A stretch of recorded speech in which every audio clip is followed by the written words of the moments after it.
Since the TSA introduced its new full-body scanners earlier this year, there have been concerns about whether the new machines may cause unhealthy radiation exposure. And as thousands pack up for the busiest travel weekend of the year, should we be worried? Dr. Chris Magovern is here with the facts and some other healthy travel tips to get us through Thanksgiving in one piece. Dr. Magovern, great to see you. Thanks for being here. Great to be here, Tanya. So these full-body scanners are causing a bit of an uproar in some circles. Tell us why that is. They sure are, Tanya. And you have to put things in perspective a little bit, because this very day there will be about 2 million Americans traveling through airport security.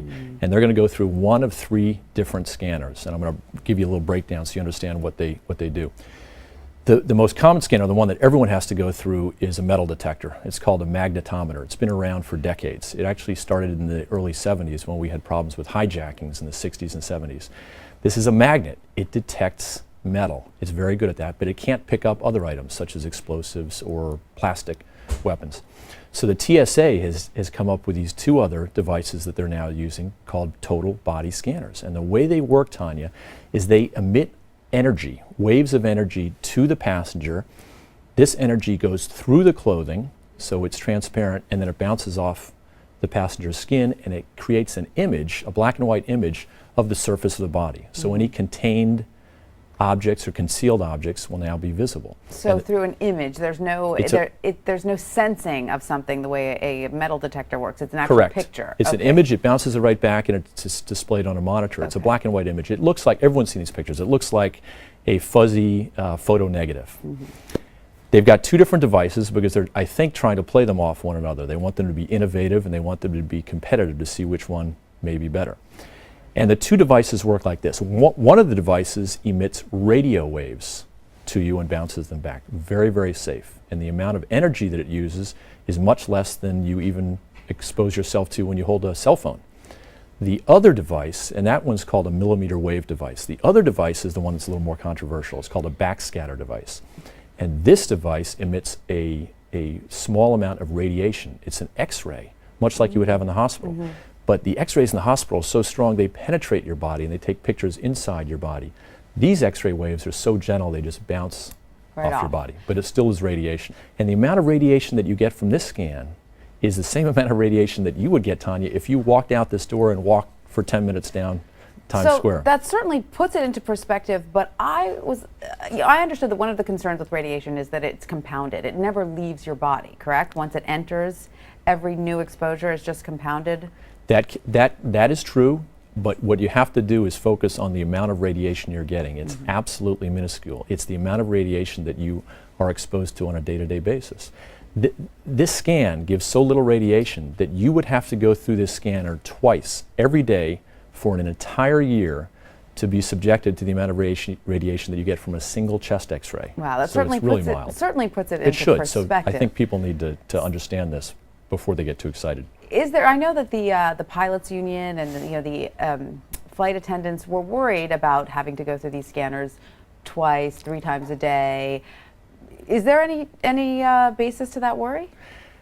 You know, I guess the less amount that you can be exposed to, the better. And in that regard, fewer scans. But I think even if you're going through these scans several times a week, it's still going to be a very, very safe level. The FDA has looked at this. Independent labs have looked at this, and they've all concluded that it's safe, and it's safe for everyone. It's safe for pregnant women. It's safe for children. So there are no groups that you would say cannot go through these body scanners? That is correct. Now, the metal detectors are a little different. There's some individuals that probably shouldn't go through the metal detectors, but these new scanners are safe for everyone. Who should not go through the metal detector? Great question. And I get that question a lot from my patients because of the nature of the work that I do. When we do heart surgery, we open up the chest and we close the chest with very strong wires. And patients ask me all the time, are these wires going to set off the metal detector? Is that going to be a problem? Or if we implant heart valves in patients that are made of metal, will this set things off? And the answer is unlikely. It's unlikely that the wires will set things off, and it certainly poses no danger. Same with the heart valves. You're not going to set a metal detector off with the heart valves. But patients that have had their hips replaced or their knees replaced, there's a lot of steel or titanium or chromium in those joints, and that will absolutely set off the metal detector, but no danger. The people that we worry about, though, and the people that shouldn't go through the metal detectors are individuals that have pacemakers or defibrillators. And why because is that? These devices will alarm, but more importantly, the magnet in these metal detectors might cause the pacemaker or the defibrillator to malfunction. Very important to know. It's unlikely, but it's the safe way to go. So now you've put us at ease a little bit when it comes to the body scanners. We know that that's not a significant danger for passengers. But however, there are some dangers lurking in the plane when it comes to germs. Is that correct? There are. And if you want to worry about something when you're traveling, don't worry about the radiation this holiday. Worry about germs, worry about blood clots. Germs are everywhere. And when you travel in an airport, just think about the number of people that touch that escalator railing that you take down to baggage claim, or how many people touch your seat. There are 50 to 75 passengers that have to share one lavatory on the doorknob, on the door latch, and on the faucet. So there are big issues with germs, in my opinion, in the airplane. And in the air, if you've got someone who's sneezing next to you, he can spread his germs 5 rows forward or 2 rows back. 5 rows forward, 2 rows. I thought they had fantastic air filters in airplanes. We have fantastic air filters in the airplanes. They're better than they are in most office buildings.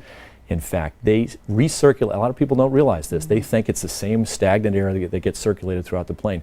They recirculate the air 15 to 20 times an hour. That's more than we recirculate the air in the studio or in office buildings. So it's safe, but still, we're in close quarters. Dr. Chris Magovern, thank you so much for all those traveling tips. And for the latest health news, be sure to visit us on the health page at abcnews.com.